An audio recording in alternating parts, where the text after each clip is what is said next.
Bismillahirrahmanirrahim. Assalamualaikum warahmatullahi wabarakatuh. Jumpa lagi di channel YouTube Rivanista. Masih di sudut edukasi belajar mudah dan menyenangkan. Bagaimana kabar adik-adik sekalian? Semoga kita semua dalam keadaan sehat ya. Karena dengan kondisi yang sehat, kita bisa melakukan berbagai kegiatan yang kita inginkan. Dan dengan kondisi yang sehat pula, pastinya kita bisa belajar bersama untuk bahas soal dari buku ISPS atau Erlangga Street Point Series untuk SD atau MI kelas 5. Pendidikan Pancasila. Buku ini sendiri diterbitkan oleh penerbit Erlangga dan dikarang oleh Dwi Tias Utami ya. Adik-adik sekalian, pada kesempatan kali ini kita akan membahas bab 4 ya. Bab 4 itu tentang persatuan dan kesatuan di lingkup wilayah kabupaten atau kota. Dan kita akan melanjutkan pembahasan soal sebelumnya, yaitu Ayo Berlatih halaman 102. Kalau sebelumnya kita bahas yang halaman 108 ya. Sebelumnya kita bahas halaman 102. Ini kita lanjutkan untuk yang halaman 108. Langsung saja ya, kita mulai dari soal yang pertama ya. Berilah tanda centang pada pernyataan yang benar tentang kabupaten dan kota. Kemudian berilah tanda silang pada pernyataan yang salah. Nah, ini mana yang benar kita centang, yang salah kita silang ya. Kita mulai dari yang bagian A. Kabupaten dan kota berada di bawah lingkup provinsi ya, benar ya. Jadi di bawah provinsi itu ada kabupaten atau kota. Maka ini jawabannya adalah benar, kita kasih tanda centang ya. Ya, jadi urut-urutannya itu dari tingkat pusat ya, pusat, kemudian bawahnya itu provinsi, bawahnya provinsi itu tingkat kabupaten atau tingkat kota, tergantung daerahnya ya. Kalau contohnya misalnya di Jawa Tengah itu Provinsi Jawa Tengah itu bawahnya kan ada kabupaten atau kota. Kabupaten ada Kabupaten Semarang, ada Kota Semarang, itu setingkat ya, itu di bawah lingkup provinsi. Lanjut untuk yang B, lingkup di bawah kabupaten dan kota adalah kelurahan. Nah, ini salah ya. Di bawah kabupaten dan kota itu adalah tingkatnya adalah tingkat kecamatan, bukan kelurahan. Jadi ini kita silang. Lanjut untuk yang C, kepala daerah di kabupaten dan kota dipilih melalui penunjukan gubernur. Ini juga salah ya, karena pemilihan kepala daerah di kabupaten atau kota ya, pemilihan bupati, di kota itu wali kota, itu sekarang adalah melalui pilkada atau pemilihan kepala daerah ya. Jadi salah, hampir sama kayak pemilu, tetapi tingkatnya adalah tingkat daerah ya. Jadi tetap mencoblos siapa bupati pilihannya atau wali kota pilihannya gitu ya, itu. Jadi bukan ditunjuk oleh gubernur. Kemudian yang D, fasilitas umum di wilayah kota biasanya lebih memadai dibanding wilayah kabupaten ya. Biasanya fasilitas umumnya itu lebih lengkap kalau di kota ya. Lanjut untuk yang E, wilayah kabupaten biasanya lebih luas daripada wilayah kota. Ini juga benar ya, biasanya kabupaten itu cenderung lebih luas dibandingkan perkotaan wilayahnya.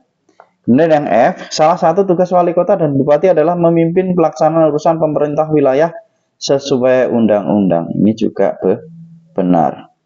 Kita lanjut ke soal berikutnya, nomor 2. Bacalah pernyataan pada tabel-tabel berikut. Manakah pernyataan yang sesuai dengan wilayah kota dan manakah yang sesuai dengan wilayah kabupaten? Berilah tanda centang sesuai jawabanmu. Nah, pernyataan yang A. Mayoritas masyarakat bekerja di sektor agraris. Lah, agraris itu biasanya adalah di kabupaten ya. Kalau di kota itu biasanya bekerjanya di bidang industri atau perkantoran ya. Selanjutnya itu yang B.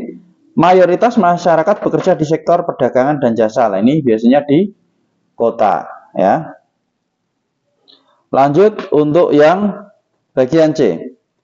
Kepala daerahnya adalah bupati. Kepala daerah bupati itu berarti di kabupaten ya. Kemudian untuk yang D, kepala daerahnya adalah wali kota. Wali kota ini di tingkat kota ya. Kepadatan penduduk cenderung tinggi. Yang penduduknya cenderung tinggi itu biasanya adalah di kota ya. Kalau dibandingkan di kabupaten itu lebih padat di kota, maka lebih tinggi. Nah, kepadatan penduduk cenderung rendah ini adalah di kabupaten. Fasilitas umumnya sudah memadai. Fasilitas umum memadai berarti ini di kota ya. Biasanya lebih lengkap kalau dibandingkan di tingkat kabupaten. Lah ini yang fasilitas umum belum terlalu memadai ya. Biasanya lebih lengkap di situ ya. Kita lanjut ke soal berikutnya nomor 3. Ini sudah saya tulis sekalian jawabannya ya adik-adik sekalian ya. Bagaimana pendapatmu tentang tata cara berperilaku di lingkungan kabupaten dan kota? Di lingkungan kabupaten dan kota berikut, jelaskan alasanmu. Ya, ini yang A. Menggunakan fasilitas umum sesuka hati meskipun fasilitas tersebut menjadi mudah rusak. Nah, apakah kira-kira perilaku tersebut benar atau salah ya? Atau setuju atau tidak setuju? Kalau kita menggunakan dengan sesuka hati sehingga mudah rusak, tentunya kita tidak setuju ya. Alasannya apa? Kita harus menjaga fasilitas umum agar bisa dinikmati semua warga masyarakat ya. Jadi harus kita jaga fasilitas umum supaya bisa lebih lama, bisa digunakan bersama-sama ya. Kemudian yang B, ikut serta dalam festival yang diadakan di lingkup kabupaten dan kota. Ini setuju ya, setiap ada kegiatan kita ikut. Nah, itu adalah untuk meningkatkan persatuan dan kesatuan warga masyarakat.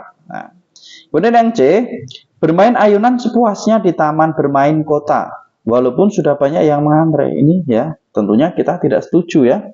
Karena alasannya apa? Sebaiknya bergantian karena merupakan fasilitas bersama ya, kecuali kalau milik kita pribadi di rumah lah itu bila kita gunakan sesuka hati kita, itu pun juga kita tetap harus merawatnya. Apalagi ini fasilitas umum. Nah, yang menggunakan bersama-sama kita harus bergantian. Lanjut yang D, mengikuti kegiatan pekan olahraga pelajar daerah atau Popda demi mengharumkan nama sekolah ya. Setuju ya, kita ikut Popda. Apa alasannya? Dengan kita ikut Popda atau kita berkompetisi untuk meraih prestasi dan mengharumkan nama sekolah ya. Itu jadi kita berkompetisi, tentunya kompetisinya secara sehat ya. Kita harus sportif untuk meraih prestasi dan mengharumkan nama sekolah ya. Berarti kita setuju. Maaf ini centangnya tadi salah ya di sini ya. Ya, setuju. Selanjutnya yang E, jika wilayah tempat tinggal kita merupakan daerah wisata, kita sebaiknya bersikap ramah terhadap para wisatawan. Nah, tentunya kita setuju ya. Alasannya apa? Dengan sikap ramah kita, maka wisatawan akan meningkat. Oh, di daerah sana itu ya, tuan rumahnya atau warganya ramah-ramah. Nah, itu kan terkenal, didengar ke orang-orang lain. Akhirnya pada datang ke sana. Selain tempat wisatanya yang tentunya indah, warganya yang ramah akan meningkatkan pendapatan daerah situ dan akan menarik wisatawan dari luar. Lanjut ke soal nomor 4, jalan di wilayah tempat tinggalmu sedang diperbaiki oleh pemerintah daerah setempat. Pemerintah daerah juga menanami tanaman di pinggir jalan. Akibat kegiatan tersebut, jalan yang biasa kamu lewati untuk ke sekolah menjadi macet. Apakah kamu setuju dengan upaya pemerintah daerah tersebut? Nah, ada perbaikan ya. Kemudian ada penanaman tanaman. Nah, tentunya kita setuju ya, karena untuk memperbaiki fasilitas umum ya, demi kepentingan bersama. Kalau sudah diperbaiki, tentunya akan menjadi lebih baik, sehingga lebih nyaman untuk digunakan. Adanya tanaman, itu bisa menjadi lebih teduh ya, lebih sejuk. Kemudian yang B, apa yang harus kamu lakukan agar tidak terlambat tiba di sekolah? Jelaskan ya.